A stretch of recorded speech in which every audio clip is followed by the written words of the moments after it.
আসসালামু আলাইকুম রহমতুল্লাহ। যেখান থেকে শুনছেন সকলকে আন্তরিক মোবারকবাদ জানাচ্ছি এবং ওয়েলকাম করছি আজকের আলোচনায়। আমাদের জীবন এটি মূলত তিনটি জীবন। নাম্বার 1 হচ্ছে মাটির উপরের জীবন, যে জীবনে আমরা আছি। আর নাম্বার 2 হচ্ছে আলমে বারজাখ বা কবরের জীবন, মাটির নিচের জীবন যাকে বলে।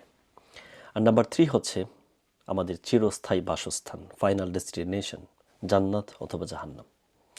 আমরা যদি এই তিনটি জীবনকে একটু পারস্পরিক কম্পেয়ার করি, তুলনা করি, তাহলে দেখব দুনিয়ার যে জীবন, মাটির উপরে যে জীবন, আমরা যে জীবনে আছি, সেটি কবরের জীবন অথবা চিরস্থায়ী বাসস্থান জান্নাত অথবা জাহান্নাম এর তুলনায় খুবই নিতান্ত ছোট্ট একটি জীবন, শর্টেস্ট লাইফ যাকে বলে।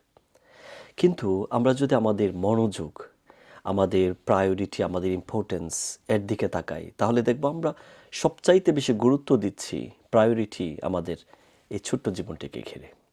আর অনন্তকালের যে জীবন, আখিরাতের যে জীবন, মাটির নিচের যে জীবন, তার সম্পর্কে আমরা বেশিরভাগই উদাসীন।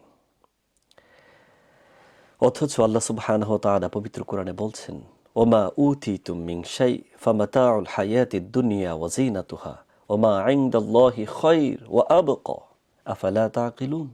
সূরাতুল কসস আল্লাহ বলছেন যে তোমাদেরকে এই জীবনে যা কিছু দেয়া হয়েছে তা কেবল পার্থিব সামান্য একটু ভোগ এবং শোভা ছাড়া আর কিছুই নয়।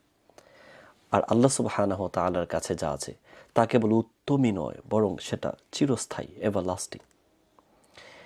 এই যে কোরআনের অসংখ্য গণিত আয়াত, এগুলো মুমিনদের জন্য, বিশ্বাসীদের জন্য, জ্ঞানীদের জন্য রিমাইন্ডার, ওয়ার্নিং।